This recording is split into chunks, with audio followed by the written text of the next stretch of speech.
For decades, networking has been studied by experts who have been looking for the most efficient and effective ways of sharing massive amounts of communication and information. This was brought to light many years ago by Paul Baran, a pioneer in computer networking and modern digital communication that is now used worldwide. After World War II and during the Cold War era, his research involved evaluation of 3 types of networking and their ability to provide the best communication network that would withstand a nuclear attack. These included centralized networking. This is where communication flows from a centralized independent hub out to recipients. Examples of this could include an organization or helping system with top-down or inside-out flow of communication and information that is highly controlled at one centralized source. The second model for mass communications that Baran analyzed was the decentralized network. This is where different independent hubs are linked together for interdependent communications that benefit each hub. A good example would be an airport with many terminals and airlines that need to be properly coordinated. Another example would be websites like Expedia and Orbitz, which post information about different airlines and their schedules. But keep in mind that this communication is still controlled by independent hubs that allow others to see information but not alter it. The third model for mass communications that Baran analyzed was the distributed network. This is where communication, no matter where it originated, can easily and freely flow wherever connections are made. A good example of this is a highway system, a subway rail system that serves a city, or a telephone system. But perhaps the best-known distributed network is the World Wide Web, with billions of global connections. Of his analysis of the 3 different models for networking, Baran was convinced that the distributed network had tremendous advantages and was the best choice for mass communication. These include a faster and more streamlined flow of mass communication. Distributed networking costs less to operate with unlimited scalability. And when it comes to vital information being shared, it has the lowest risk of single-point failures. So let's see how distributed networking can be used to impact the lives of people and the community where they live. I don't think it takes rocket or computer science to recognize the value and benefits of distributed networking in a community.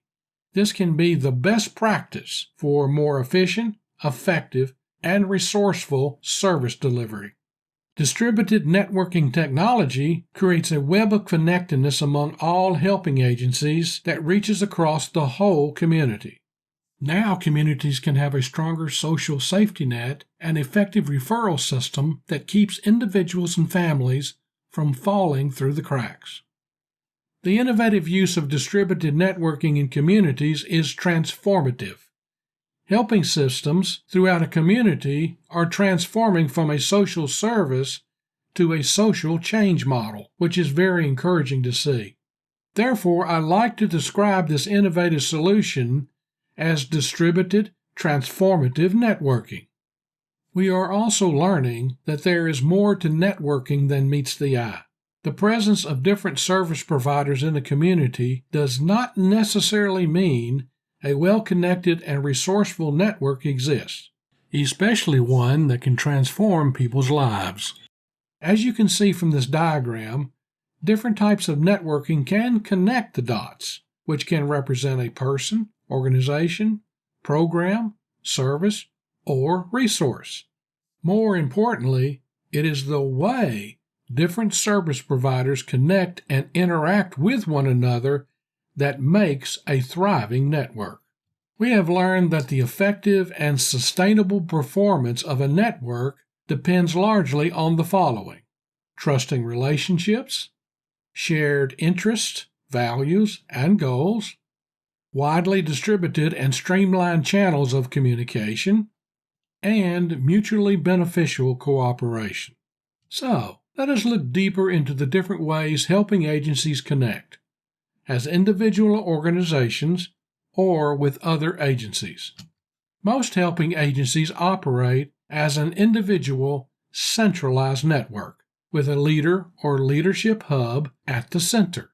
All communication flows from the top down or inside out to staff and volunteers. This type of networking is used by many diverse helping agencies that are present in most communities. These can include a local church with a benevolence program that offers utility assistance or childcare.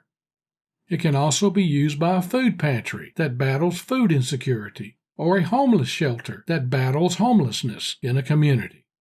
It can also be used by a government social service agency that provides public assistance programs.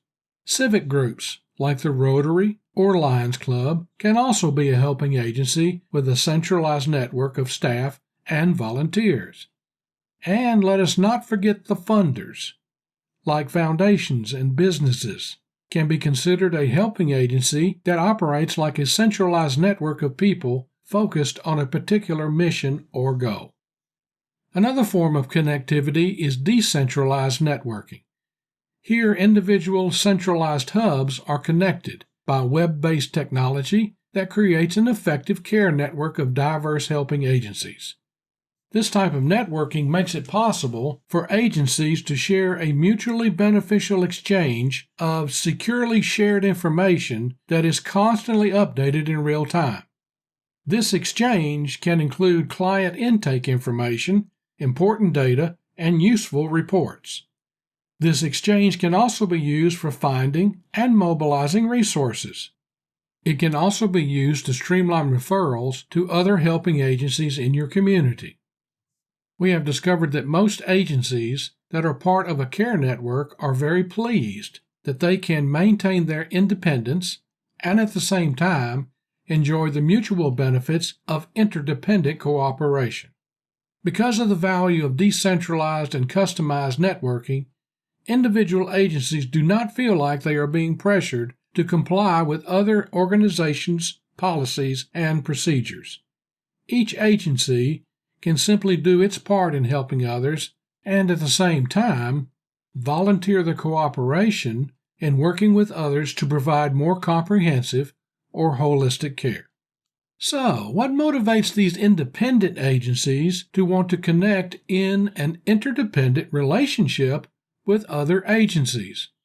We have discovered a variety of reasons. We discovered that most helping agencies struggle to maintain a constant flow of resources to sustain and advance their mission. Most, with limited staff and resources, cannot keep pace with the increased demand for services, forcing them to do more with less. Also, people's needs are becoming more complex and beyond the scope of most helping agencies, which oftentimes are vastly disconnected and don't talk to each other. This causes resource gaps throughout the entire community. Because of this, many children, adults, and families go without access to effective programs and services that can transform their lives. Agencies are saying, if we are willing to work together, we all can become more efficient and effective in helping others. We can use shared information and data to make better informed decisions that will help us reduce duplication and allocate our limited resources where they are most needed. Now we can help more people with more resources. We are also learning that helping agencies are now faced with new mandates from funders who want data and reports that track outcomes and impact. Funders are becoming more interested in tracking transformation rather than tragedy. They want to be assured that people are not just getting by, but they are getting ahead to a better quality of life and brighter future. Funders suggest that a well-connected network of helping agencies can set the stage for a more comprehensive or holistic approach to transforming people's lives. Funders believe collective community impact, which drives large-scale social change, is better than isolated social intervention. The next step beyond decentralized networking is distributed networking. According to experts like Paul Moran, this is a more effective way of coordinating real-time interactive communication and information sharing. This is where most communities cross the threshold into unprecedented possibilities and lasting solutions for transforming people's lives. Now you begin to see the development of a better together civic culture beginning to take shape in your community. The measurable results are a tangible and practical expression of increased communication and cooperation that are happening in your community. With low-cost and simple-to-use technology, care networking becomes a viable and practical solution that makes sense to all stakeholders across the community.